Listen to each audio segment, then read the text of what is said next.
conversation, Sister Space. There are many factors affecting the lives of women, particularly black women. One of these factors is negative images and stereotypes. Today we have Erika Conklin and Joelene Demory. We will discuss these stereotypes and explore what they tell us about being a black woman in U.S. society, and more importantly, how they affect our lives.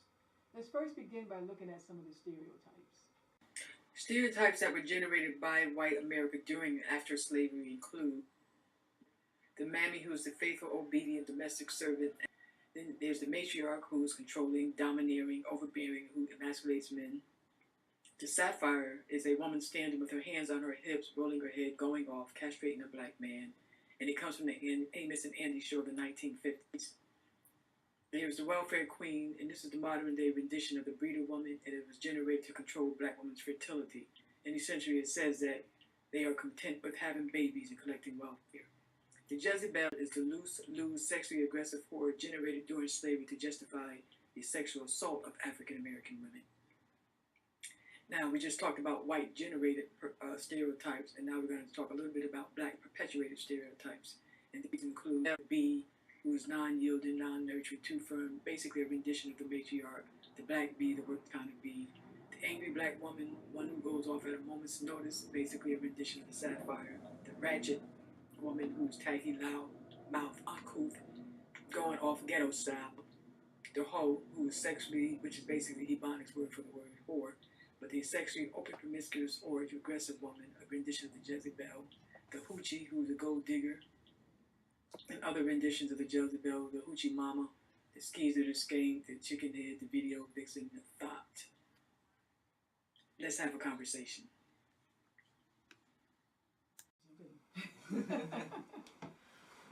So, I think a lot of these stereotypes we don't know are generated by, let's say, during slavery. Like I was telling them, I didn't know Sapphire was a character on the show. Right. I'm not sure, were women acting like that before? You know, before they saw her on TV? Were they acting like that? That's a question, because the question is like, that's one of the questions, oops. That's one of the questions, like, because some things they say about stereotypes is that some of them there's a kernel of truth to it. So I don't know. Are we familiar? Well, I mean, yeah, like did they generate the stereotype and that's how we act, or were we acting like that? Something that came as a result of that. Right, exactly. Did the chicken come before the egg? Right. So I think that's interesting because everybody knows their grandmother or aunt who puts her hand on her hips and telling people what to do. Right. But how'd they come up with the names? That's true. That's the question. Yeah. And so, but I think one of the most significant things about the stereotypes is that they're pervasive, they're pernicious, and I think they undermine. They serve, because you have to look at the politics of them. So I think they serve to undermine our self-esteem, and so I think they're really serious from that perspective. So if you talk about the woman, just standing around rolling with her head, telling someone, oh well, there's some circumstances that calls for it. Right. You see what I'm saying? So, right. And it's not focused on our behavior. Right. Instead of the actual issue. Right, exactly. Or just looking at somebody, like you said earlier, you have to put things in the broader context, in the context of the economics and things that create conditions that make us behave in certain ways, and then now stereotypes are so one of the stereotypes that kind of stand out to me is the Mammy. What are your thoughts about the Mammy? Well, a part of the Mammy stereotype is wearing the scarf on your head. And that's African. Right. So I don't know if they call them scarves over there. But I think in some states, it was illegal for black women to wear their hair out. Wow, that's new. I think like in Louisiana, they could not wear their hair out, so you had to wear a scarf. I think that's interesting too, because for a lot of black women, I think we dealt with the hair show. We're going to have more hair shows, but some of it had to do with they didn't like our hair. And so if you cover our hair, then it kind of covers something that they, I think, may have found unattractive. Mm. And in another show we did, we talked about how early on we had problems with our hair, because there was no emphasis put on our hygiene and for us to be able to take care of our hair. Right, exactly. And so we started having all kinds of bugs in our hair and lice and stuff like that. And so we started having hair problems. And so I can imagine and how difficult not having anything to address it when they were able to put something over to cover it. So that, because whites may have saw our hair as unattractive, so they wanted to cover it. You have any thoughts? But I was thinking from slavery time. Mm-hmm. If you look at all the slavery movies, most of the women have those head wraps, or the pancake Aunt Jemima. Mm-hmm. She has that. So it seems as if it was way back in the day where it originally started, because even Harriet Tubman, when you see the books, she has a head wrap on her head. Yeah. So that could have started, the beginning of when they started using that. Mm-hmm. Well, from Africa, women had, you could actually tell what women were from based on their head wraps. So women had some very extravagant head wraps in Africa. And then I think that's kind of was a carryover in black women in the church, because they have everything, you go see black churches and everything kind of. Oh, right. I saw a play, and it was called Hats, and it talked about black women's hats. Right. And I think that's a carryover from this, because we had these very elaborate, very creative ways in which we did our hair, right, and then in which we covered our hair. But then once it got into the slave experience, then it became something different, because we didn't have the material to do our hair. We didn't have the things to make the really nice, elaborate head dressings and things that we had on the continent. And so, and then I think they were using things like potato sap, and that's what was causing the bugs, because they hold bugs and stuff like that. Okay. So just a whole lot of things that contribute to that. But I think with the Mammy stereotype, a lot of that has to do with black women taking care of everybody. So during slavery, she was the go-to in the big white house, Right. the big house. Mm-hmm. So she's a house slave, so to speak. And interestingly, you look at that stereotype, they look at it as she was asexual, so they try to say she was unattractive. Right. But interestingly, some of these people they were calling Mammy look just like us. So it wasn't always a heavy-set woman that was obese. Oh, right. And that's what we think of when we see that. Right, exactly. So that has been like really geared into our part of our culture, drilled into our subconscious. Yes. Right, as it and so, but I think what it speaks to for me is that she's taking care of it, because during slavery, I saw a picture I forgot to put in there. During slavery, she was taking care of the White House, she was taking care of the babies. And in fact, there was a picture I forgot to add too that showed her breastfeeding. She fed white babies, and so she was basically just a caretaker. And so we see that in black communities today still too, where black women take care of everybody. So we end up taking care of our families, our men, our children, our churches, our communities. And we neglect to take care of ourselves. Exactly. Correct. Right. And so I think that's a good point. You want to say more to that? Yeah. I think that we, as women, we're so used to being the, how do you say it, the home, you call it, what did they call it? Homemaker or caretaker? Yes, the homemakers, that we actually forget about our own selves, taking care of ourselves, how we look day to day. You see them in their PJs and their headbands, walking out to the bus to take their kids before they go and pamper themselves to get ready for a 9 to 5. Right. So it's like we neglect to take care of ourselves, but we don't realize that if we don't take care of ourselves, we can't take care of anyone else. Good point. Yeah. And I think that's a good point you make, that, if we don't take care of ourselves, because then eventually we start to suffer, because you have work overload, you're overloaded, you're overburdened with taking care of everybody else, basically. So, and it sets high expectations, unrealistic expectations within the family unit. Exactly. Like, because when mom gets tired, it's like, what you mean you tired? You know what I mean? What you mean you can't do this? Or, until she's like, on her deathbed, like, oh, something really wrong. Mm-hmm. We expect her to be there and to do everything. Right. Yeah. Right. That's one of the things we want to explore down the road, but that's that superwoman. Yeah. And because I think a lot of women do take on that and think that they're supposed to. Right. Right. And then if you don't, then people get disappointed or hurt. Their feelings are hurt because you're not performing all these roles. And then how does that manifest and how does it show up? Depression. Yeah. Anxiety. Mm-hmm. You know. Weight gain. Right. Weight gain. Overeating. Eating the wrong kinds of foods. You know. So those kinds of things. But we grow into this role because we see our parents do it growing up, and we think that that's the right way of living. Right. Taking care of home, taking care of your kids, having a 9 to 5, coming home, cooking dinner, putting the kids to sleep, and every day doing it over. That your body get used to it. Like, you see your parents do it, so you learn how to do it. You take care of home the same way.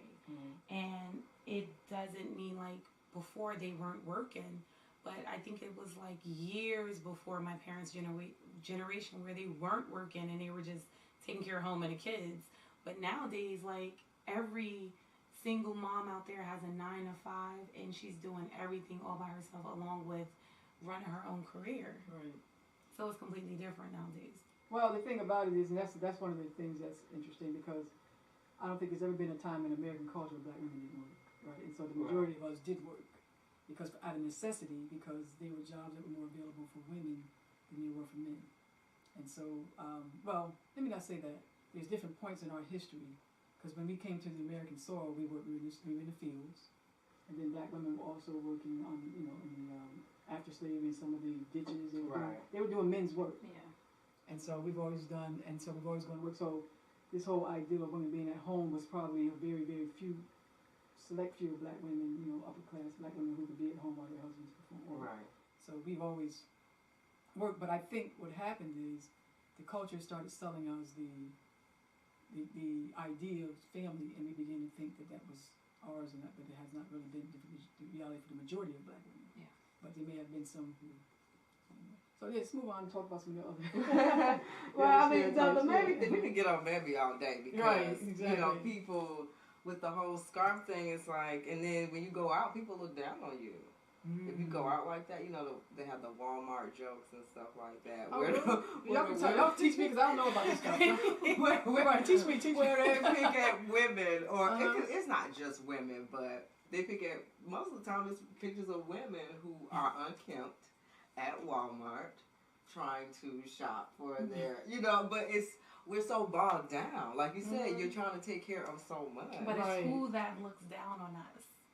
Who looks down on us? So who's because I can look at a African American woman and know, okay, she has her PJs on and she has her headband on, but I know the kind of life she's living, so I can understand that. So I'm not gonna look down on her. So you saying sisters be at the store? Say if there's somebody else men who just don't understand. So you telling me women be at the store in their pajamas? Mm-hmm. Sometimes you just gotta go to the store for something. You know, you don't have time to be. You get what I'm saying? Like, it could be that last minute run type of thing where you find yourself like getting out of bed to say, okay, I forgot to get these for the kids, you know, for their trip in the morning, and you're just making that quick run, and nobody understands the life you're living. So that's why I say I don't judge people, because, you know, if you've been in their shoes before, you know how it is last minute, you know, running and your hair's not done, but you're well dressed from head to toe, but you still look a hot mess with no makeup and your hair not being done. You know, so. Well, that speaks to another thing too, the pressure of having to do all that. Pretty much. Because do men have to get up and put on makeup and get their hair done? You know, but you know, I didn't mean to cut you off. But, well, I think the first time I actually paid attention, I did see somebody the other day in the store with their pajamas on, going in the house shoes, and I was like, what's going on? You know, it was shocking. Maybe it was always but I didn't know that before. But, you know, we understand the dynamics, you know, this, because we talk about gender dynamics and we talk about class dynamics, and we understand there's economic conditions that contribute to, because there's some things that says, like, some things you just don't do. You don't go outside with your pajamas. I'm sorry, you know, but it has a lot to do with your socialization, it has a lot to do with your social conditioning and things like that. You know, so, you know, I see you want to say something. No, I was just going to say, you know, when you go outside And some people will, you know, your parents will tell you certain things so you won't play into a stereotype.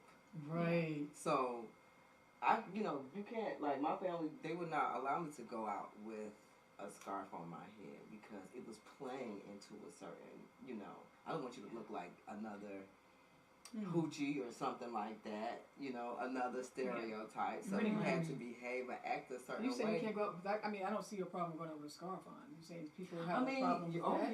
Yeah. Like, I've dated people who was like, they do not like scarves. And I think, I don't know why that is. Is it the way it's tied or is it the way it look? I mean, they just don't like scarves. And it's just really? like, but even if it was a cultural, like if it was a, you know, something that was nice. Maybe so. Or was it just a bandana they don't like? I think it was just, they don't like scarves when you go out the house, period. Wow. And that's so much a part of our heritage. It is. But I heard a lot of men say that. Have you ever heard a man say that? Oh, really? I mean, the men that we're dealing with nowadays really want someone like Queen Elizabeth walking hand in hand with them, because it seems like their level of expectation is so high for us African American women that we're competing with what they expect us and what we actually bring to the table. So it seems like, you know, what we're used to, they either have to accept it or they can't, and they're trying to change what we're used to, okay, and what we bring. So I think that's a whole other show too, because it deals with, like dealing with beauty standards and stuff like that, because men internalize they internalize a standard of beauty, which is white Caucasian, right? And they don't know. I don't think they know they do, right? Because if that's the image that's being sold as the beauty standard, then we internalize. But black women also internalize standards too. So we have these ideas about what we want men to be and do, and so that, you know. And there's a lot, and each other, and there's a lot of stereotypes about men, which, you know, maybe we can have a show about that too, because we can talk about how these stereotypes affect how we see them, you know, so that could be a whole other conversation. Not only that, we settle ourselves too. So even though we know we deserve or expect more, we settle for what we're okay with getting for just right now. Yeah. Till something good comes along. Yeah. And we're wasting our time that we can't get back. So I might write it down. It's called show. right now. So you can do what you have right now. Okay. So that really makes the welfare queen such a disingenuous stereotype for us. Right. Yeah. Because, like you said, we've always worked. Exactly. So, and I mean, and then, you know, like some places don't have enough resources. Exactly. So what are you gonna do? Right. I've been laid off and had to get food stamps. You know. Right. So that's another rendition. That's something that was generated during slavery, and it was not the welfare queen, but it was the breeder woman in slavery. So during slavery, you had women who were set up to be breeders, right? And so because they knew some women had high fertility rates, and so they were set up to be just straight up to be breeders. Interestingly, there were women who they even had in some plantations they had a class of women who were considered the women. They were set up to be with white men so that they could breed light-skinned women, because light-skinned women could demand more in the market.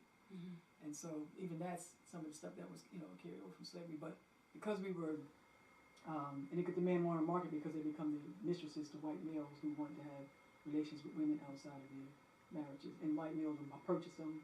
So just, you know, there's a lot of stuff that comes out of slavery that I don't think that we're familiar with or we're aware of. But so now you're controlling her fertility during slavery. So then what happens after slavery? So now they want to control your fertility. And so now women, and interesting, in black culture, in African societies, having a lot of children was considered something great. Right. Right. In fact, that was what gave you status in the culture. If you had a big family, that gave you status. In this culture, if you have a big family, something's wrong with you. You know, welfare. So it's just interesting. Kids. Right. Yeah, exactly. Like something's wrong with that. And because they equate it with materialism and money and things like that. But yeah, so the welfare queen, you know, I think that was coined in the 70s. I think around Reagan, he actually used the word queen.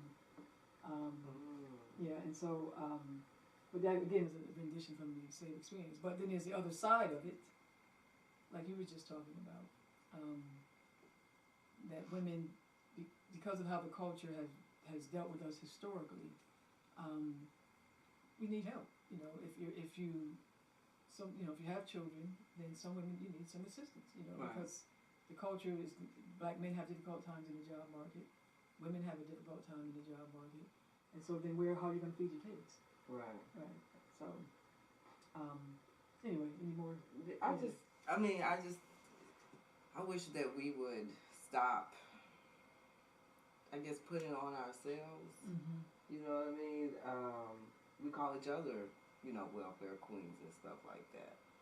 And just being totally unaware of The continuance. Yeah.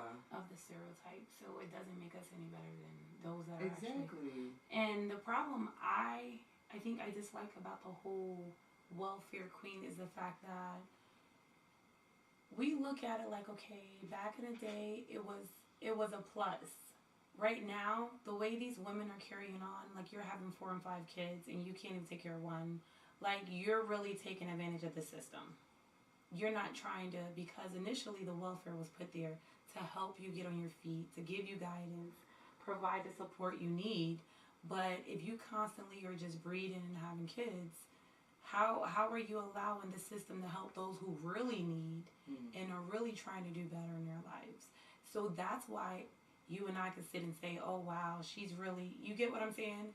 But we're just continuing this stereotype that they originally started. And it's, Right. and to be honest, all of the stereotypes is a continuance. Mm-hmm. Once they put the name there of a female, you know, oh, she's a B, then therefore we continue and we allow ourselves to call, it's like a fashion now. Right. You get what I'm saying? Like we start talking to each other in this language that we're learning as we go along. We may not even know the full meaning of it, Right. but because we heard somebody else say it, we're going to repeat it in a different manner and for a different reason, and that's adding on to the definition of that word be. Right. That's true. So you're saying basically that we're helping perpetuate the stereotype. We're pretty much, yes. Right. So we've Like been that's to helping. say it's getting overrated. Right. It can start so simple, but then we add on to it to make it even bigger than what it really is. Okay. And so basically what we're saying, which I have always, said, what I just said, is that, so it's the white American generated the stereotypes, but we're helping to perpetuate them based on how we talk about it, each other, talk about it, and sometimes in our behaviors. Mm-hmm. But, I think that's a good point that you make in terms of, if you have, and that's one of my points of contention, like if you have one child, right, and you're having challenges taking care of the child, then that's why that's why you have to look at planning. Do you plan? Right. So you have challenges, and why would you continue to have children if you are challenged with being able to provide for one?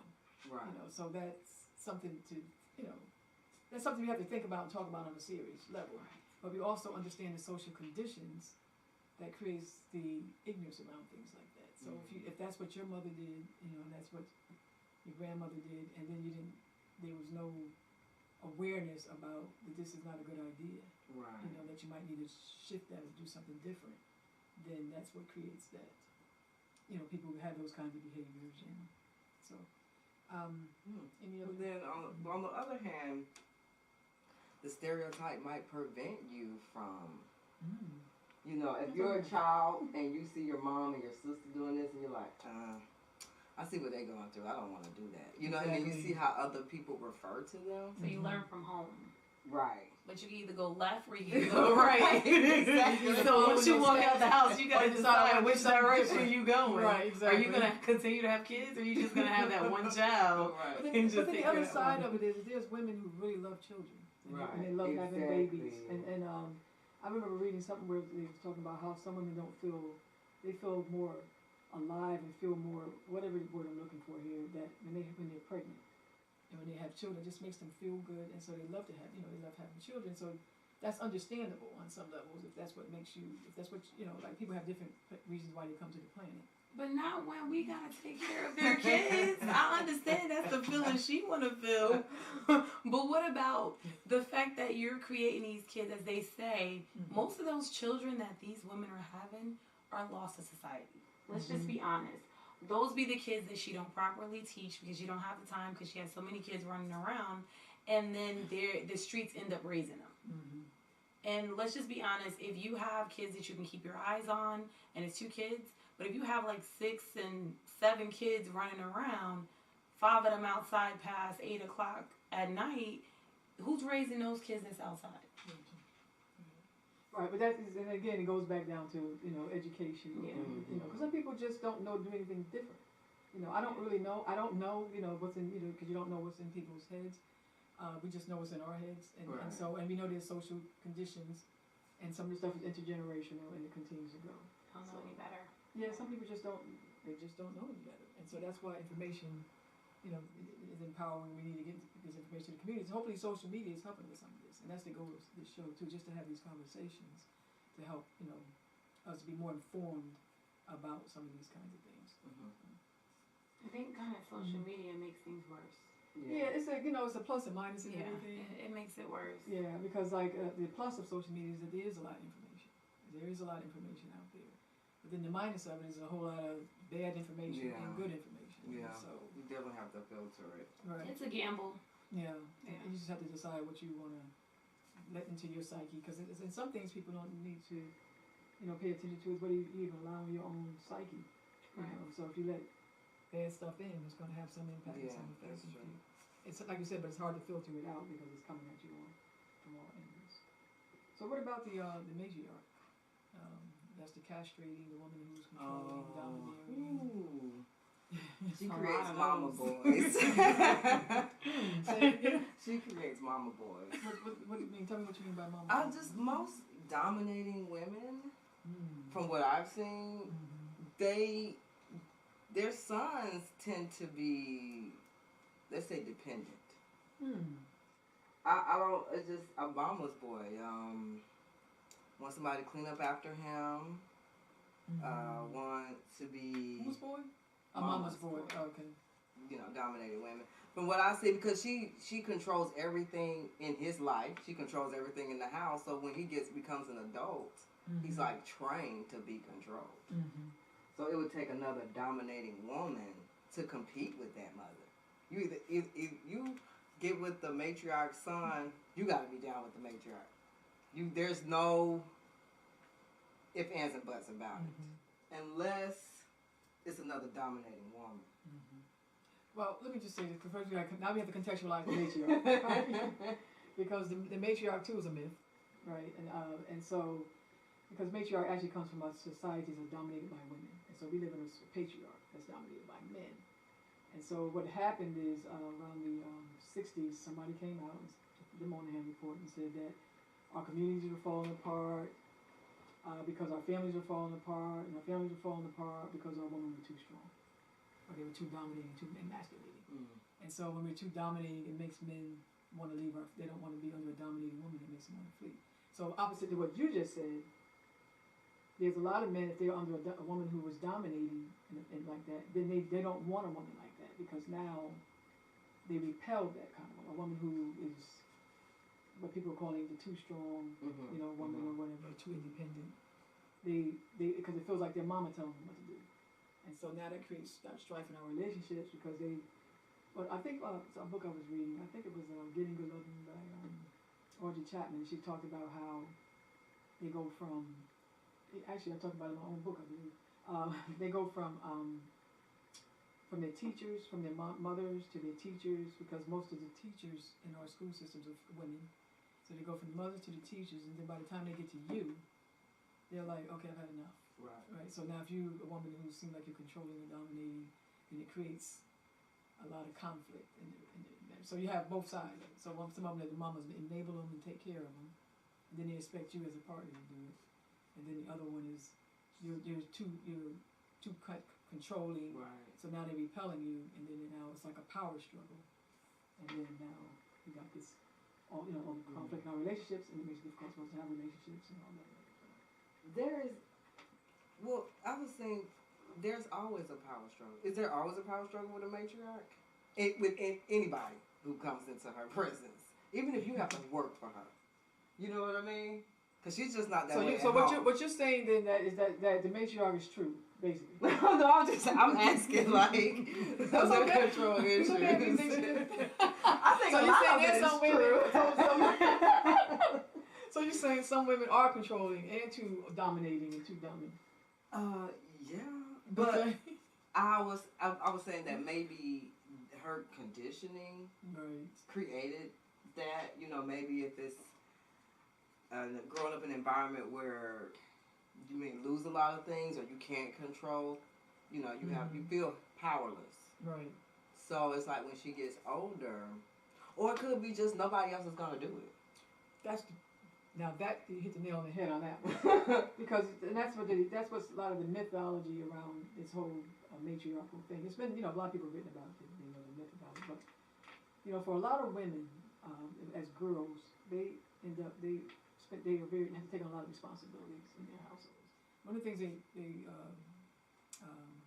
comes out of the literature is how, depending on where you are in the siblings, among your siblings. So if you're the oldest sibling, particularly girls, and particularly when our mothers have to work and our fathers are not there or they have to work, the oldest female might take on the role of taking care of the kids. Right. And so now, if she's taking on the role of taking care of her sisters and brothers, she's used to being in control. She's used to taking care, just being in a dominating position. Right.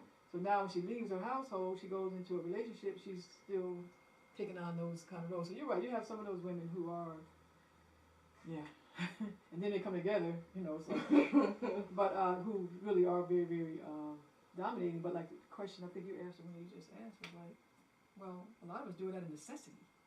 Like women would love for somebody else to take control and to, and then we got to talk about what we mean by dominate. Is there a healthy way to be with somebody, because dominating don't necessarily mean that it's bad. That's true. That's what I was gonna say, because I am raising a boy, and in my eyes, I feel like he's not gonna settle himself for no woman. If she can't, be on that same ladder as his mom, then he's not gonna settle for no female that's gonna give him some chump change and will be willing to do this and do that and be a stay-at-home, female. He wants a woman that's gonna do the 9 to 5. She can cook, she can clean. My son is not going to settle himself because he watched his mom, even though she's dominant, she does everything. Even to the point of fixing cars and, doing the yard work. As a young man, oh yeah, I do. So even as a young man, he's not going to be one of those mama's boys or want a woman to just take care of him. He want her to be on the same level because he's used to seeing a woman, go above and beyond. He's not going to just deal with a woman that just want to sit around and have kids all day. Mm-hmm. That's not what he used to. Right.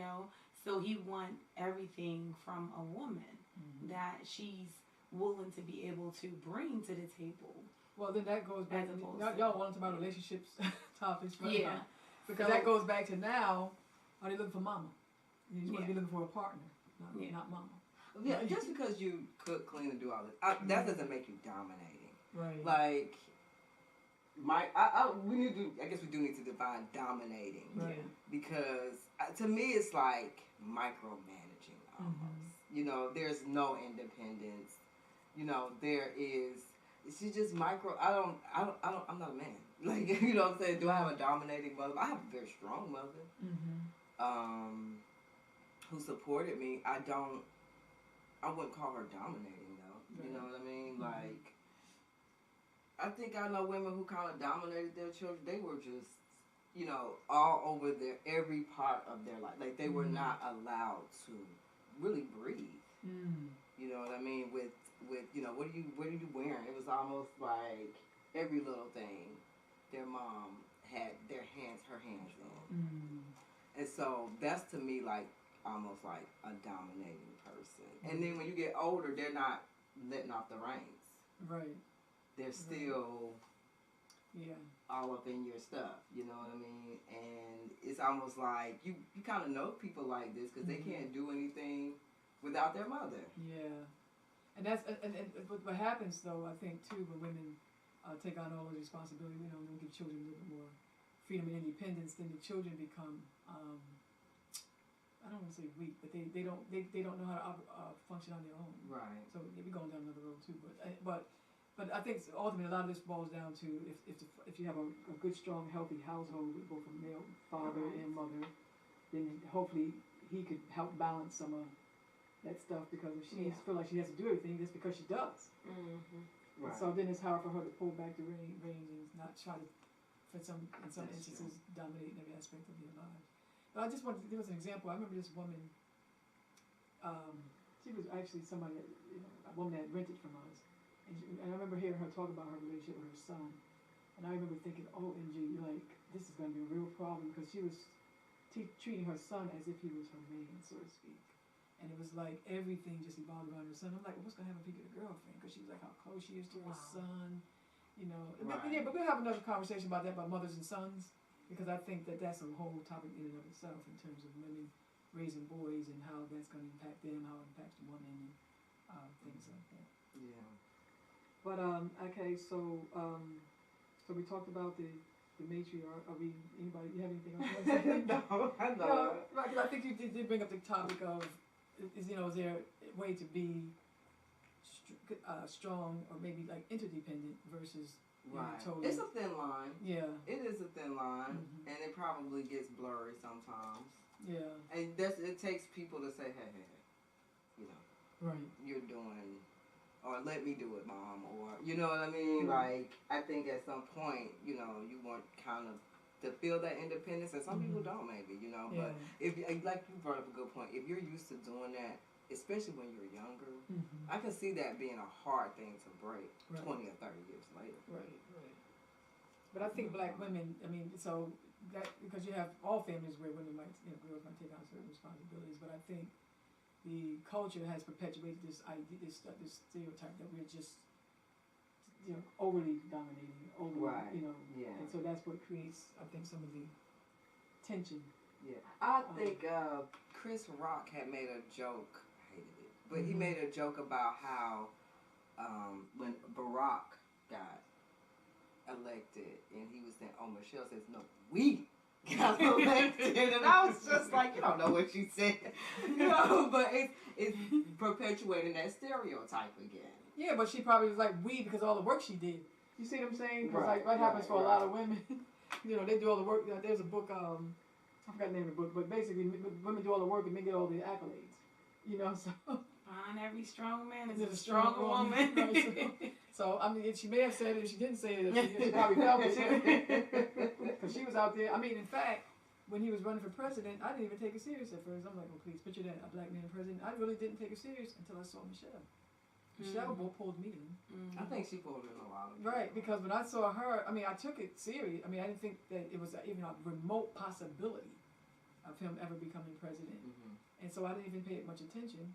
And then when I saw her do her talk, I was like, oh, look at that sister out there supporting her, her man like that. And so then I started listening to her.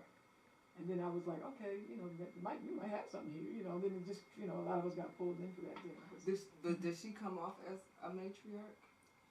I really don't know how she comes off. I just know that I did read an article after he became president. I saw a woman in one way before he was president, and then I saw a more quiet woman after he became president. And I remember reading an article where somebody said something about her overshadowing him, and then I saw her slowly become pulled back, and she was more behind the scenes. But that's part and parcel of being the president of the United States of America. That's come aggressive. Yeah, in the beginning. Well, I'm saying she had to, kind of get in the background because he's, the president of the United States of America. I mean, but yeah, so she became, like I said, more in the background. But earlier on, she didn't seem like that background type sister to me. Right. When I had saw, and I remember seeing an article about she got some backlash about something she said, and then I saw a shift after that. So, but we have to. That's something that I think black women have to deal with, that whole notion of, not to be a whole show on that too. Of this strong, I think it comes natural for us, especially being what we've historically gone through. Exactly. And then some of us actually come from matriarchal societies, like genetically. You know what I'm saying? I think, no, seriously, because what's the judge? Hatchet. She did her DNA. And her ancestors were women chiefs. Okay. So she was kind of like in her natural element. Exactly. Somehow it just comes out. So I think our genetics aren't that far removed. Child, we go all the way back to Egypt. We were queens. I mean, we were running societies. Right. So warriors. We were warriors. You had warrior queens. You had women who were, on most cultures, most African cultures are matrilineal, meaning that the descent was traced through the female. And they did that because they wanted to be clear about who the child was. Right. That's what, in this culture, because it's patriarchy, that's why you have shows like, You're Not the Father. Right, You're Not the Father. What's the other one? The first one that started with Maury. Jerry Springer, but Maury Povich, who's the father and all that. Right. Well, because they traced descent through the female line, there was never a question about who the child belonged to, or what family the child, because it was about families, children. It wasn't about a man or a woman, this is your child, this was our children, right? And so, descent was passed through the female. But women and men shared power. In this culture, it's more male oriented. It's shifting now. And it's still, we still have a long way to go. But it was about men and women sharing power. And in fact, I remember seeing something, and when they were talking about slave women, they were saying, somebody made a comment about how independent we seem, that we have an air of independence that they weren't used to. For black women, but I think a lot for black women too. A lot of what we did historically, and some of us I think a carryover, and that's what some of the stuff is too. Some of it's African retentions, and this is the balance, and then some of it is necessity. So I think for a lot of us, we do what we have to do out of necessity. If we don't do it, then who's going to do it? Right.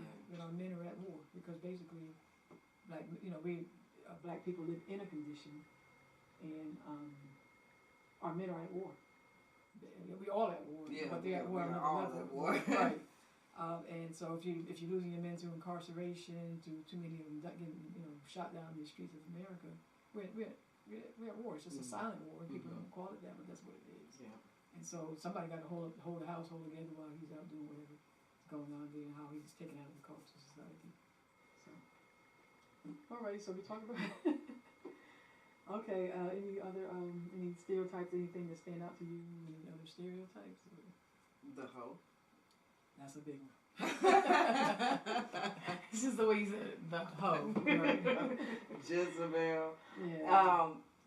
First and foremostly, I guess the Jezebel comes from the Bible, biblical text. Yeah. And so I think that is definitely control over black women's sexuality.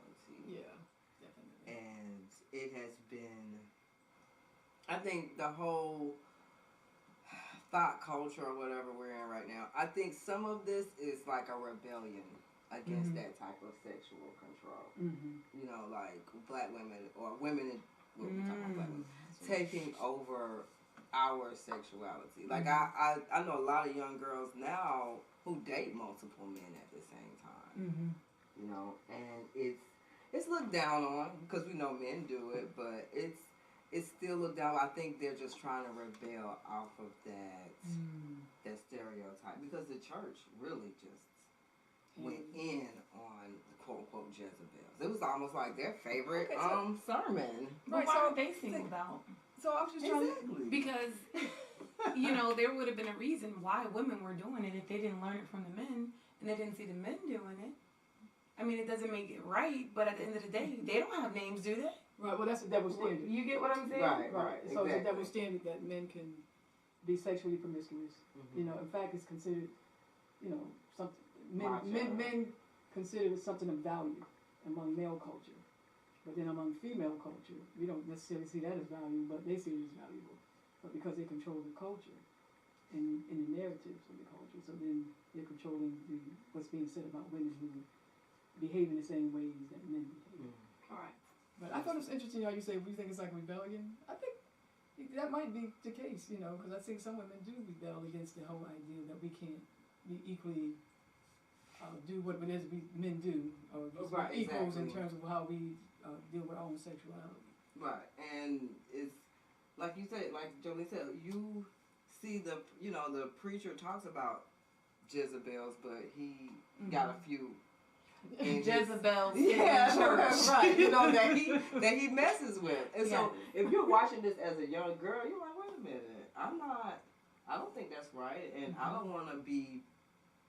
You know, I'm gonna be who I want to be. Right. You know what I mean? So I think it's a little bit of a rebellion thing. Just trying to, I guess, not be put into that box or not be treated that way. Because nobody wants to. I think a lot of young girls watch their mothers get, let's say, taken advantage of. And so I hear a lot of millennials say, I'm not doing that. Okay. I'm not going through that. I'm not putting up with that. You know? And so they get a side dude. You got a side chick, I got a side. And like you said, it doesn't make it right. But I think that whole thing is, because the whole Jezebel thing it's very manipulative. Well, it's interesting to me because I think I went into the Bible and tried to read, and I didn't understand how they put sexuality with Jezebel. I wasn't clear about that, and I might need to go read it again because I don't remember the story, but I remember not getting that she was a hoe. Right. You know, she so just tricked somebody. I think right. like so she was deceitful. She slept with the guy or something. I don't know. I don't know, but I don't know how they got that, how they made that connection with right. the Jezebel. But in any event, it's a stereotype that was perpetuated but that's another stereotype that comes from slavery because during slavery, of course, women's bodies were privy to any male who wanted to have access to it, particularly white males. And so, but then they had to switch it and say, she wants it, right? And so she's hot. You know, right. She's hot constitute. And probably they saw that when they look at beautiful black women, look how beautiful you are, right? And they see these beautiful women, and they're like, ooh, they want you, but they're saying she's hot, you know. And then they go to Africa, and they see black women's breasts exposed, and so now they're like, oh, you know, and because of how they deal with their women, they a whole other ball game. They had chastity belts on them, which were literally belts that they put on to try to lock their. They put them on lockdown. They actually put locks on. Yeah.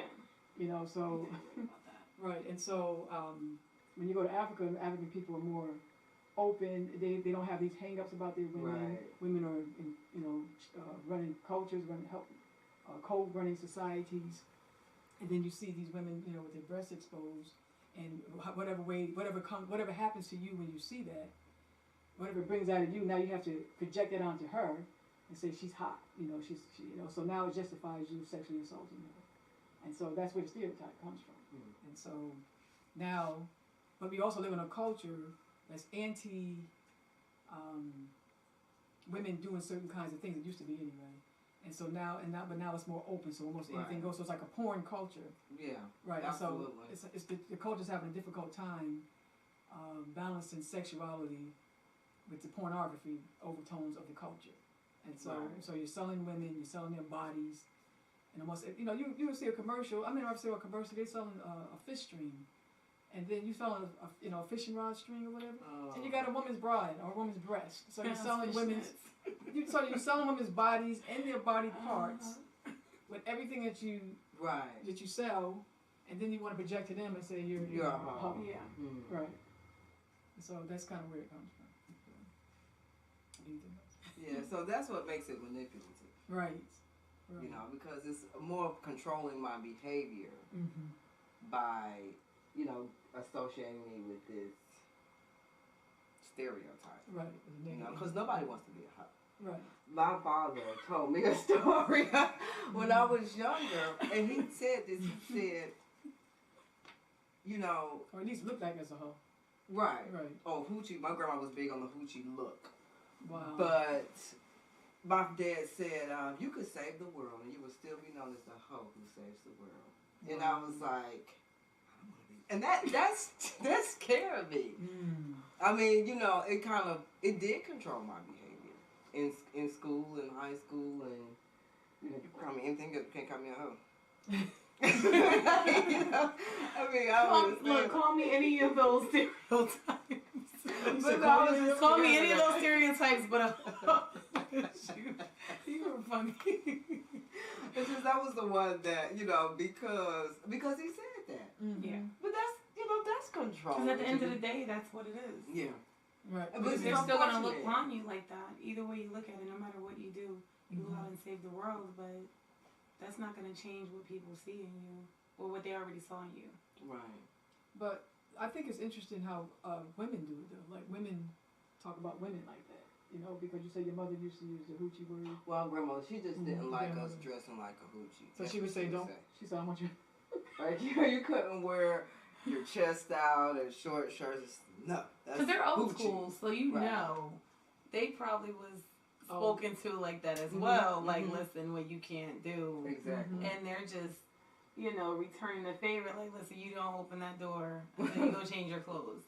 But yeah, it originally starts with your grandparents or great grandparents who, you know, outside looking in, they see I would say it's a cycle or a transition, and like you trying to see what, you know, how you fit into society. I think that would be Right. the reasoning for the various different ways of stereotyping an individual, because everyone goes through those cycles. Like, we were in high school dressing and probably getting dressed in school as a hoochie, but didn't leave the house looking that way. You get what I'm saying? Yeah. And then as we get older, we started, you know, become a different stereotype. It's like a cycle. Like, we're going through. Right. Then we become the boss. First you the hoochie, then you the Then matriarch. we start at the bottom and keep going. Now you the Mammy. After you had the babies. All the levels, you know? Right, so after you had the babies, now you're the Mammy. Like, we go through each That one of is those. so It's a true. cycle. You be a hoochie to be a Mammy. You learning. You learning. There's levels to this. No, then if you have too many babies, then you're the welfare queen. Yes. There you go. First you have the baby. I mean, first you wait, what is it? The hoochie. First you're the hoochie, because you're attracted to the guy being a hoochie. Right. Then you have the baby. Then you have too many babies. Then you're hoochie. Then you're the welfare queen. Now you have too many babies. Now you become a mammy because you got to take care of all. There So, you go. And right. sometimes it be your friends that be putting it in your ear. Yes, yes, How to level yes, up, as they would What say. do you mean? Girl, you need to. You get what I'm saying? Yes. You need what? Tell me. I You- don't know. Perpetuating I'm just that, saying you the know, you advice need your friends give to- your you. young friends. What do they say? What do they say? Tell me. Oh, they'll say something maybe, or why you look like a church girl? You know what I mean? You come out, Make some- you turn into a hoochie. Right? Also, You know, like they'll say, you know, ain't nobody gonna like you looking like that or something like that. You know, so they help you perpetuate this. Pretty much. So you feel Somebody want a woman on welfare, and he's like, okay, now I really need to level up, you know, to the next stereotype. So Right. it's So, like so you levels. feel like girls feel under a lot of pressure to dress certain ways to be able to attract men. Especially now with the Instagram and the social media. It's more of a challenge now than it was years ago, I think. Yeah. Because of the social media. It was a little. Yeah, social media has made it really bad. Yeah. It was And then a it's your little circle pressure. too. Yes, it could be it's your people- circle, it's people you hang because out if with. you have women that are maybe 10 years older than you, their way of looking at you and your way of looking at them, like, okay, I want to be around friends that are married with kids and have that, That's true. you know, white picket fence, and they're looking at you, stereotyping you, and then you're stereotyping them, but you're leveling up. And in some cases, they probably want to level down because of their lifestyle. You know, like. So you gotta explain to me what the leveling up and So it's leveling the down changes. It's the changes in your Okay. phases. I think that with the stereotype is phases. is. Okay. It's where you're finding yourself. And I think society and your peers and your small circle that you associate with actually changes the stereotype that you fall into.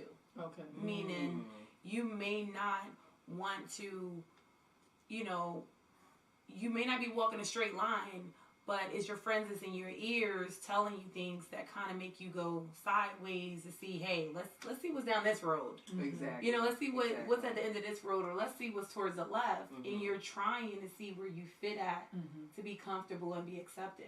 Yeah. I think, Was yeah, that I right? think, yeah, no, I think the music, that reminded me of when I first got to college. Trina came out with a song, The Baddest Beat. And it was like all the girls wanted to be A B. the baddest beat. So she describes all of these Jezebel acts in her song. And so the girls felt like they needed to do that in order to Get on that level. in order to be the baddest beat. Okay, You so know. so basically, a lot of this stuff has to do with how powerful the media is. Media is so powerful. The media plays a role, but I think it's just it's a learning environment. Like what you watch, what you see, the people around you, what you hear, all of that changes your view on. Okay, maybe I should try this because Shaquandra did it and it worked out for her. She got off of welfare and now she's a businesswoman. So I'm going to try and go this way. You get what I'm saying? So it's just watching people grow and the different changes. You see people go through different phases and they're growing in their phases. So you're watching and you're learning and then you're trying things yourself to get out of the phase that you're in. Okay, gotcha. So it's also the fact that us black women, we do stereotype each other. Absolutely. We may not notice it or see it, but in some ways it could be a plus or it could be a disadvantage because it depends on how the person comprehend, you know, the way you articulate it to them.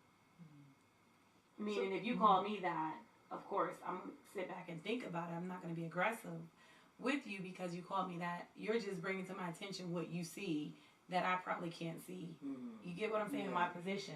So that's going to make me think about it and try to change my actions to walk a different route. But if it was somebody else, they may go a different direction and feel violated, attacked. You get what I'm saying? Right. And they may make their situation worse, not better. Okay.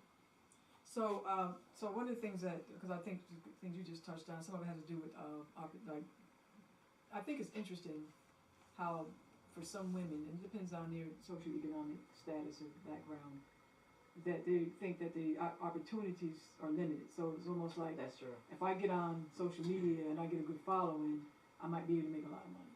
You know, I might be able to make money. Because I think you spoke to that the other day when you were talking about the porn culture, where women feel compelled to do stripping, you know, and everything like that because they make more money, you know, doing that than they would cleaning floors. Who wants to clean floors when you for $7 an hour when you can make $1,000 in a couple of days or whatever. Really? I mean, I don't know. That's what I've heard. You know, like, it probably depends on how I'm good in you the are. wrong line of work. Yes, I am.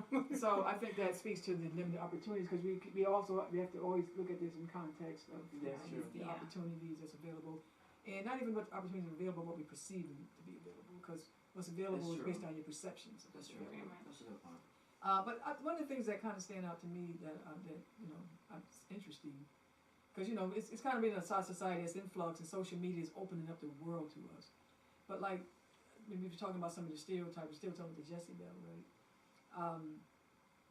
The question to me is like, what about at times it seems like there's no limit to what women are doing on social media. So for example, you know putting your butt in the camera and. Because somebody else do it for the next person. That's what it is. You know, there's no limit because it's always going to be another person that's going to figure out a better or, you know, quicker, extra way to do it. You get what I'm saying? That's why there's no limit because there's always one person that's trying to outbeat the previous individual who set the record, you know? So it's very competitive. People trying to set records in terms of how big their breasts are, how big their butts are.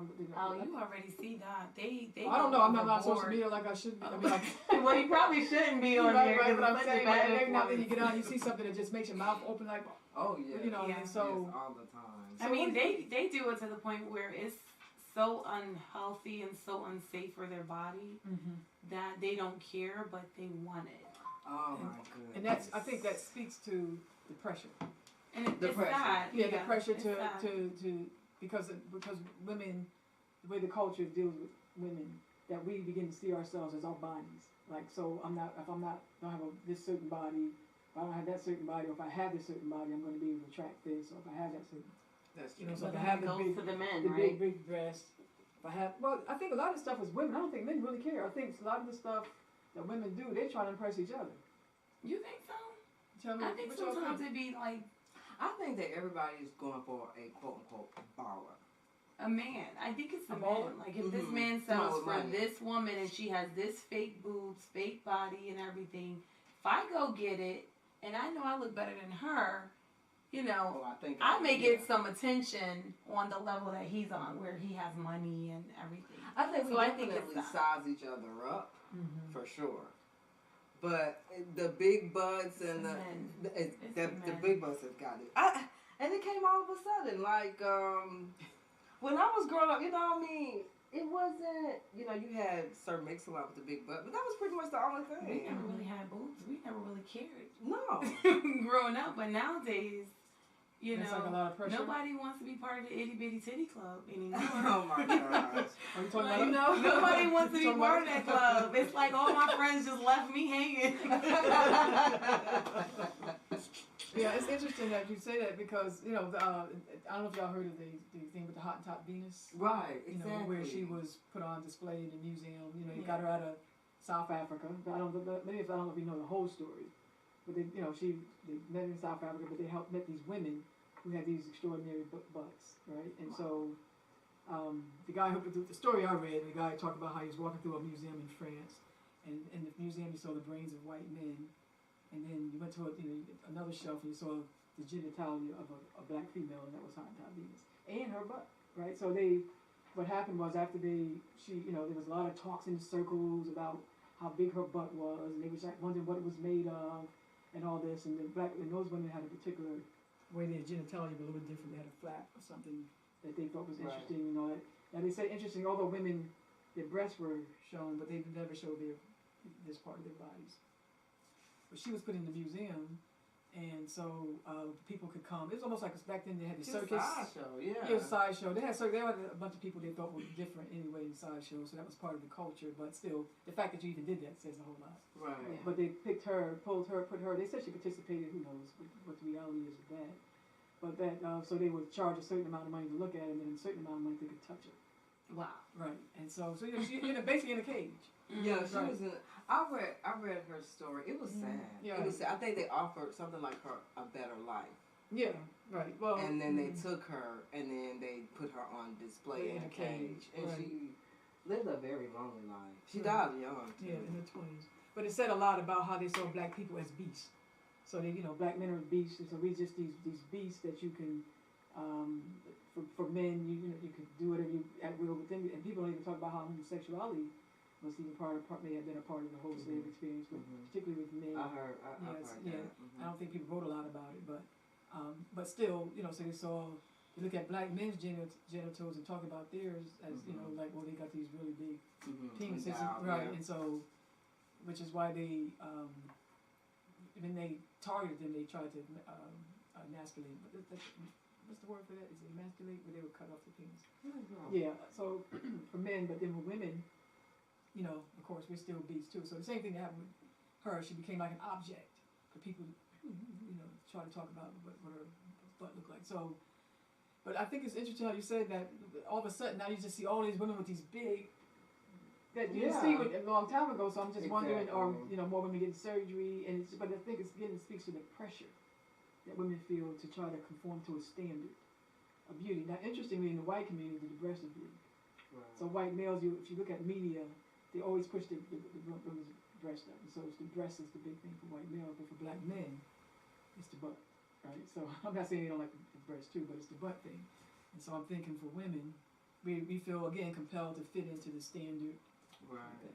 But you were saying that women do it because they want to attract the male with the most money. And I did talk about that in my book, right? Yeah. But my thing is, like, why not just get your own money? You see what I'm saying? So but that's how we look at things. Right, Like, we right. like, listen, you can do everything by yourself. What do you need someone else for if you pretty much take care of yourself? Mm-hmm. But the women are looking for an easy way out. Okay. And I have to say sometimes it comes from their household, where they came from, how they were raised, because our parents taught us to go out and get our own, where other women, their parents may have taught them to find a baseball player, basketball player, football player to take care of you and me, honey. Like, the mother want to be taken care of as well. So it's like they're pushing their kids out there to try to find someone rich so that he take care of the whole family. Right. And a lot of it's a big fantasy. Yeah. It is. Because the thing of it is, we know there's wealthy men, but there's probably a handful, right, by comparison to all the people in the world. Yeah. Right, all the people in the community, right? So, it's going to be a select few that end up meeting a wealthy, somebody that's extremely wealthy. So why not just spend that energy and time doing what you can do to Going get to wealthy on school your own. and educating yourself, to make your own money. Yeah. And then that comes into the strong black woman. Right. Now, You know, that's Right. just back into you're being too strong, but that's a level up, right? right. That's There a you level go. up. Like it's Well, I think a there's lot of levels to this. I think a lot of guys today, though, really do. Men and women are kind of starting to have more equal partnerships. And men are expecting women to work. To bring in. We're expecting each other to contribute to the finances. Is that true? I think, and that's where we are. Yeah, I mean, we're gonna 50-50. We're there. Oh yeah. If you're not there, then I just know I see a lot of some of my male friends try to take on that traditional role. Well, I'll just take care of the house and you sit at home, and they are struggling big time, because the wife thinks that, it's like people say, well, this is the man's job to do this, but we talked about flexible roles in the black community. Right. We can't just be like, it kind of trips me out when, you hear women say that, and it's just like, are you paying attention to what's going 2019. on? Right. Like, what year are you in? Exactly. Because the man's supposed to take care of us. 2019, there's women that's doing way more than what men are doing. And it's very competitive in the work field because women are so educated on the same level as men. It's even to the point where there's so many women bosses out there. And they're telling men what to do and teaching men how to do their jobs. And men aren't used to that. Okay. Yeah, we do have a long way to go. Yeah, we do. It's just a whole lot. It's just a lot of stuff that we're still, dealing with a lot of the stereotypes, our history, and all that. And so, but I just another thing I wanted to coming back to the Jezebel, right? Because I had a friend I was having a conversation with, and she said something to her daughter about, I know you ain't going out like that. And her daughter said, you're slut shaming me. Shaming her or shade? Slut shaming. Have y'all heard that? Yes. So tell me more about that. I think a former prostitute came up with that term. Oh, really? Yes. So, Well, it's